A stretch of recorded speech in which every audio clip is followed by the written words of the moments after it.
तो साथियों, आज की बाबा का नाम लेकर कृता प्रारंभ करते हैं। कुलकर्णी के आदमियों ने कुलकर्णी को जाकर खबर दी कि कोई ऐसे ऐसे सन्यासी शिरडी में आया हुआ है।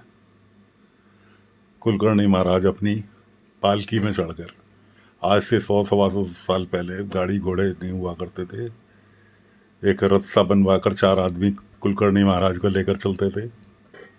वो अपने बाबा के पास पहुंचते हैं और बाबा को वहाँ से, बालक रूपी बाबा को वहाँ से भगाने का प्रयास करते हैं। लेकिन बाबा से पूछते हैं, तू कौन है, किस धर्म से है, किस जाति से है।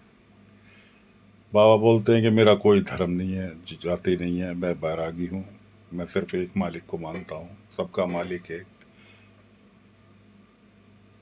उसके बाद बाबा को ज़्यादा प्रेशर डालने पे बाबा बताते हैं कि मेरी यहाँ गुरु की समाधि है, नीम के सामने, जिस नीम वृक्ष पर बैठे हुए थे उसी के सामने कि मेरे गुरु की समाधि है।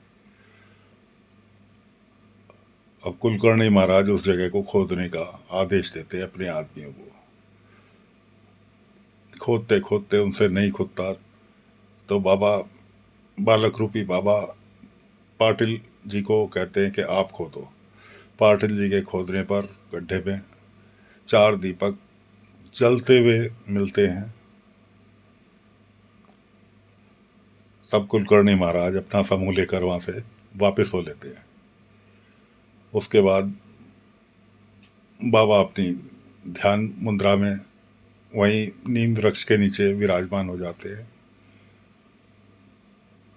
लेकिन पाटिल जी की पत्नी बायजा, अब आप आगे उनको बायजा माँ के नाम से ही संबोधित करेंगे, क्योंकि बाबा ने उनको माँ कहा तो हमारा भी माँ ही होती हैं, हम ही उनको माँ के रूप में मानेंगे। तो बायजा माँ का प्रतिदिन का रूटीन था। अब उनका रूटीन एक और बन गया कि बाबा के लिए सुबह दोपहर शाम खाना लेकर आना। अगले दिन सुबह उठ के बाबा कुछ पौधे वहीं आसपास लगाते हैं। शाम होते होते काफ़ी सारे पौधे लगाने के बाद शिरडी में, पहले सब जंगल पड़ा था,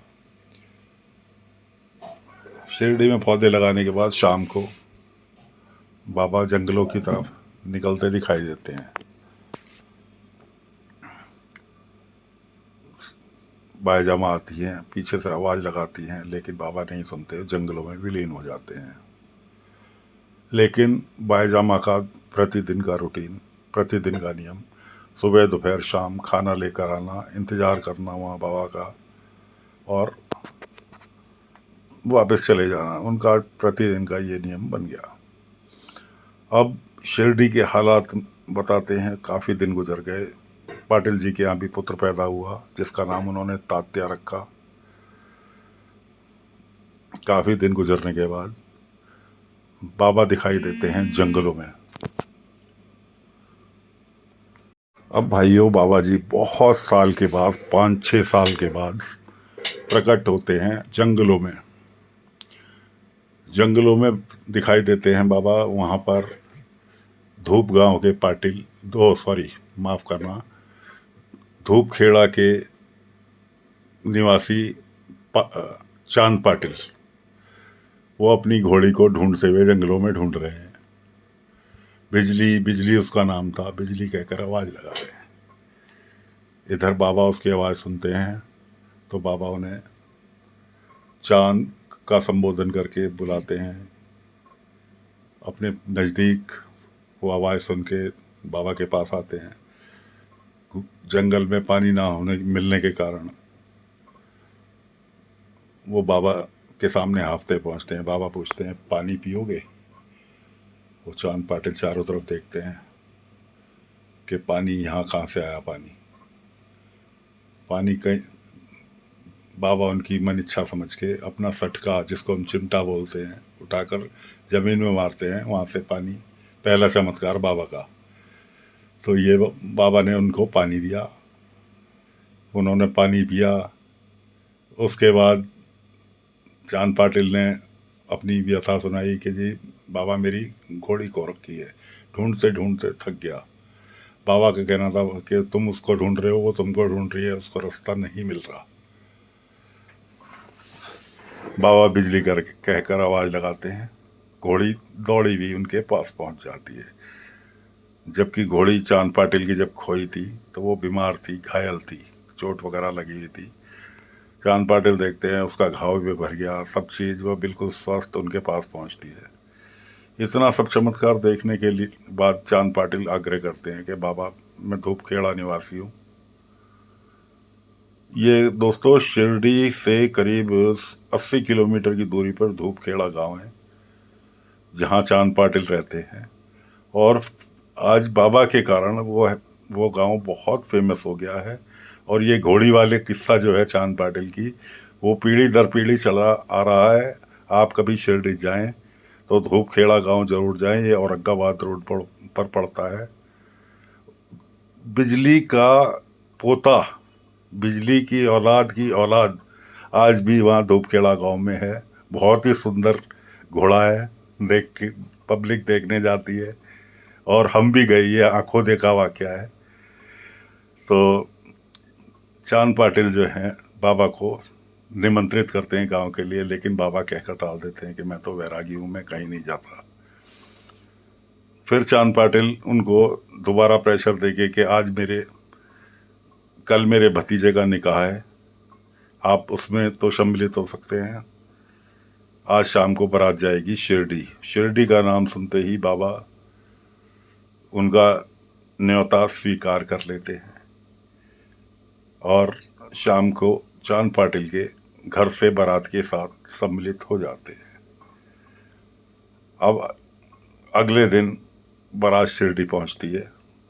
बाबा बारात को शिरडी में छोड़कर विचरण करने के लिए गांव में, क्योंकि शिरडी तो उनके गुरु का स्थान है, इसलिए शिरडी में घूमने निकल जाते हैं। जहाँ पौधे लगाए थे देखते हैं कि वो पौधे पूरे बड़े पेड़ बन चुके हैं। और पहुँचते हैं खंडोबा मंदिर। खंडोबा मंदिर पहुँचकर मालसापति जी पूजा कर रहे होते हैं। उनका संबोधन उनको देखते के साथ ही, आओ साईं, ये साईं नाम मालसापति जी का दिया हुआ है।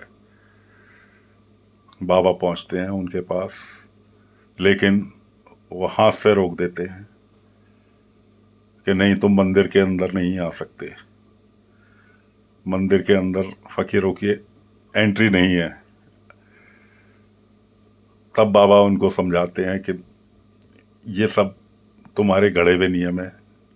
खंडोबा जी खुद शंकर भगवान का अवतार हैं, उन्होंने तो कभी देवता दानों में फ़र्क नहीं समझा। आप इंसानों को क्यों भ्रमित करते हैं, मंदिर में हर कोई आ सकता है। और दोस्तों आज आप इस चीज़ को महसूस करेंगे, शिरडी में हिंदू, मुस्लिम, सिख, ईसाई कोई धर्म नहीं छूटा हुआ। हर धर्म का इंसान बाबा की शरण में जाता है, अपने दुख दर्द लेकर वहाँ से खुशी खुशी आता है। तो बाबा का शिरडी आगमन हो चुका है, बाबा शिरडी पहुँच चुके हैं। अब आगे की कथा, ये तो बाबा कैसे आए कैसे गए बहुत लंबी कहानी है। धीरे धीरे आपको बाबा का जीवन परिचय भी विस्तार से बताते रहेंगे। फिलहाल बाबा शिरडी पहुंच चुके हैं और